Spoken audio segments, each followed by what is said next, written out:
Vice President Biden, Mr. Chief Justice, members of the United States Congress, distinguished guests, and fellow citizens. Each time we gather to inaugurate a president, we bear witness to the enduring strength of our Constitution. We affirm the promise of our democracy. We recall that what binds this nation together is not the colors of our skin, or the tenets of our faith, or the origins of our names. What makes us exceptional, what makes us American, is our allegiance to an idea articulated in a declaration made more than 2 centuries ago.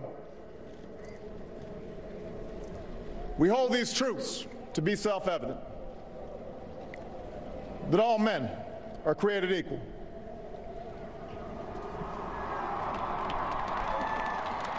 that they are endowed by their Creator with certain unalienable rights, that among these are life, liberty, and the pursuit of happiness. Today, we continue a never-ending journey to bridge the meaning of those words with the realities of our time.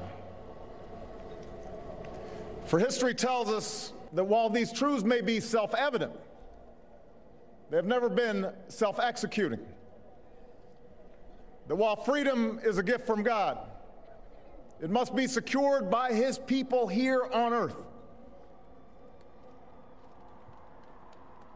The patriots of 1776 did not fight to replace the tyranny of a king with the privileges of a few or the rule of a mob. They gave to us a republic, a government of and by and for the people, entrusting each generation to keep safe our founding creed. And for more than 200 years we have. Through blood drawn by lash and blood drawn by sword, we learned that no union founded on the principles of liberty and equality could survive half slave and half free. We made ourselves anew and vowed to move forward together. Together, we determined that a modern economy requires railroads and highways to speed travel and commerce, schools and colleges to train our workers. Together, we discovered that a free market only thrives when there are rules to ensure competition and fair play. Together, we resolved that a great nation must care for the vulnerable and protect its people from life's worst hazards and misfortune. Through it all, we have never relinquished our skepticism of central authority, nor have we succumbed to the fiction that all society's ills can be cured through government alone. Our celebration of initiative and enterprise, our insistence on hard work and personal responsibility, these are constants in our character. But we have always understood that when times change, so must we. That fidelity to our founding principles requires new responses to new challenges. That preserving our individual freedoms ultimately requires collective action. For the American people can no more meet the demands of today's world by acting alone than American soldiers could have met the forces of fascism or communism with muskets and militias.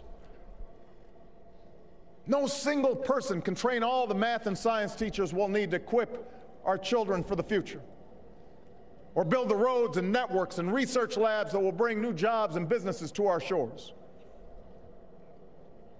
Now, more than ever, we must do these things together as one nation and one people.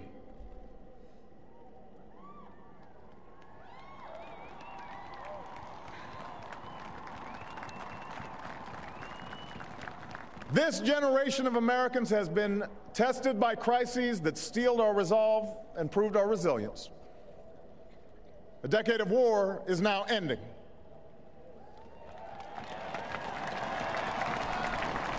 An economic recovery has begun. America's possibilities are limitless, for we possess all the qualities that this world without boundaries demands: youth and drive, diversity and openness, an endless capacity for risk, and a gift for reinvention. My fellow Americans, we are made for this moment, and we will seize it so long as we seize it together.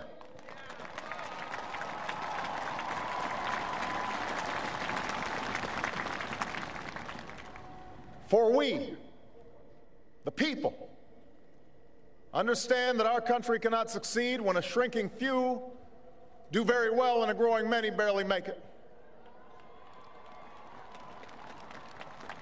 We believe that America's prosperity must rest upon the broad shoulders of a rising middle class. We know that America thrives when every person can find independence and pride in their work, when the wages of honest labor liberate families from the brink of hardship.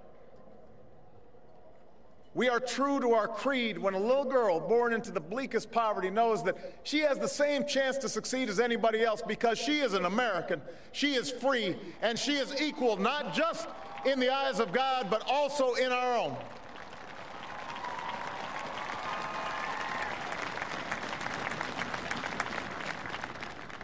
We understand that outworn programs are inadequate to the needs of our time.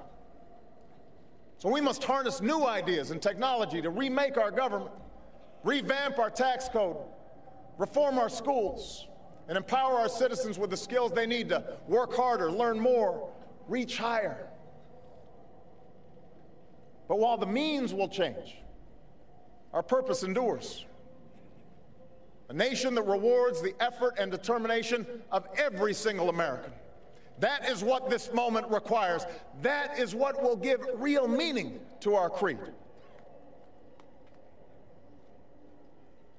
We, the people, still believe that every citizen deserves a basic measure of security and dignity. We must make the hard choices to reduce the cost of health care and the size of our deficit. But we reject the belief that America must choose between caring for the generation that built this country and investing in the generation that will build its future.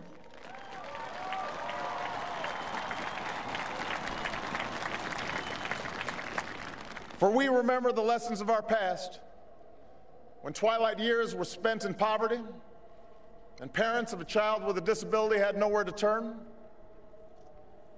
We do not believe that in this country freedom is reserved for the lucky or happiness for the few. We recognize that no matter how responsibly we live our lives, any one of us, at any time, may face a job loss or a sudden illness or a home swept away in a terrible storm. The commitments we make to each other through Medicare and Medicaid and Social Security, these things do not sap our initiative, they strengthen us. They do not make us a nation of takers, they free us to take the risks that make this country great.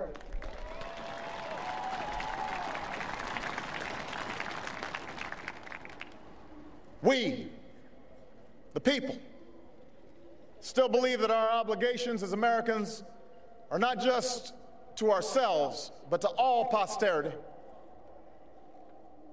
We will respond to the threat of climate change, knowing that the failure to do so would betray our children and future generations.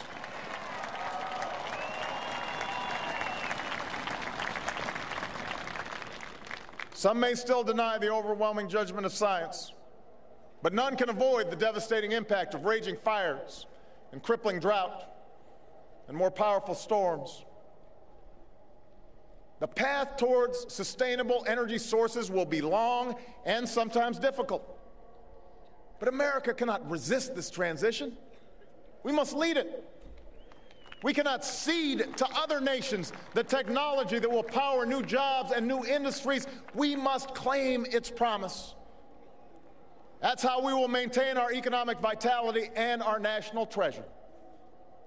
Our forests and waterways, our croplands and snow-capped peaks. That is how we will preserve our planet, commanded to our care by God. That's what will lend meaning to the creed our fathers once declared. We, the people, still believe that enduring security and lasting peace do not require perpetual war.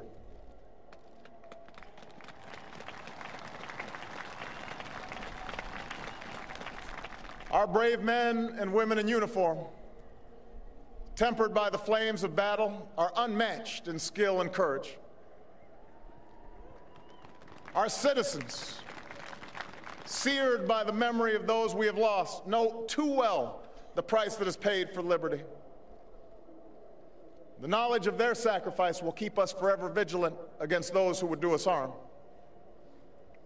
But we are also heirs to those who won the peace and not just the war, who turned sworn enemies into the surest of friends, and we must carry those lessons into this time as well. We will defend our people and uphold our values through strength of arms and the rule of law. We will show the courage to try and resolve our differences with other nations peacefully, not because we are naive about the dangers we face, but because engagement can more durably lift suspicion and fear. America will remain the anchor of strong alliances in every corner of the globe. And we will renew those institutions that extend our capacity to manage crisis abroad. For no one has a greater stake in a peaceful world than its most powerful nation. We will support democracy from Asia to Africa, from the Americas to the Middle East, because our interests and our conscience compel us to act on behalf of those who long for freedom. And we must be a source of hope to the poor, the sick, the marginalized, the victims of prejudice, not out of mere charity, but because peace in our time requires the constant advance of those principles that our common creed describes: tolerance and opportunity, human dignity, and justice. We, the people, declare today that the most evident of truths, that all of us are created equal, is the star that guides us still. Just as it guided our forebears through Seneca Falls and Selma and Stonewall, just as it guided all those men and women, sung and unsung, who left footprints along this great mall, to hear a preacher say that we cannot walk alone, to hear a king proclaim that our individual freedom is inextricably bound to the freedom of every soul on earth.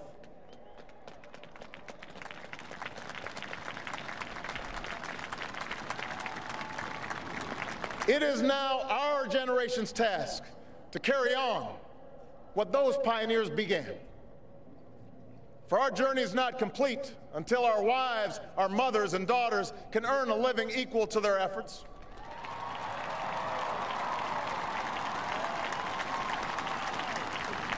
Our journey is not complete until our gay brothers and sisters are treated like anyone else under the law. For if we are truly created equal, then surely the love we commit to one another must be equal as well. Our journey is not complete until no citizen is forced to wait for hours to exercise the right to vote. Our journey is not complete until we find a better way to welcome the striving, hopeful immigrants who still see America as a land of opportunity, until bright young students and engineers are enlisted in our workforce rather than expelled from our country.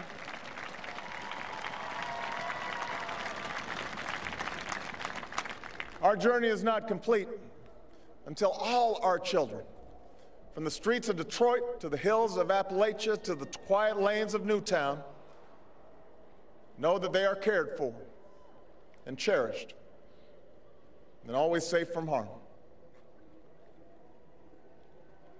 That is our generation's task, to make these words, these rights, these values of life and liberty and the pursuit of happiness real for every American.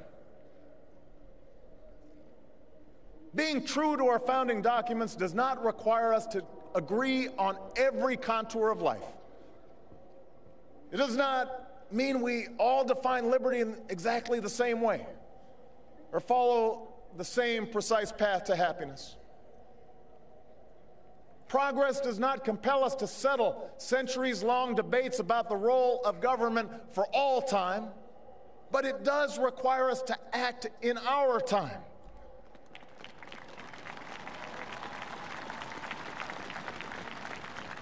For now, decisions are upon us, and we cannot afford delay. We cannot mistake absolutism for principle, or substitute spectacle for politics, or treat name-calling as reasoned debate. We must act.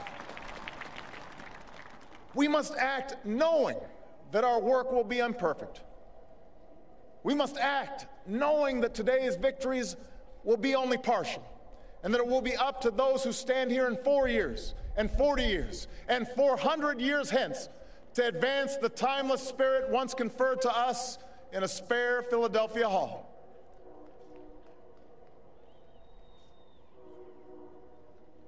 My fellow Americans, the oath I have sworn before you today, like the one recited by others who serve in this Capitol, was an oath to God and country, not party or faction. And we must faithfully execute that pledge during the duration of our service. But the words I spoke today are not so different from the oath that is taken each time a soldier signs up for duty, or an immigrant realizes her dream. My oath is not so different from the pledge we all make to the flag that waves above and that fills our hearts with pride. They are the words of citizens, and they represent our greatest hope. You and I, as citizens, have the power to set this country's course. You and I, as citizens, have the obligation to shape the debates of our time, not only with the votes we cast, but with the voices we lift in defense of our most ancient values and enduring ideals. Let us, each of us now, embrace with solemn duty and awesome joy what is our lasting birthright. With common effort and common purpose, with passion and dedication, let us answer the call of history and carry into an uncertain future that precious light of freedom. Thank you, God bless you, and may He forever bless these United States of America.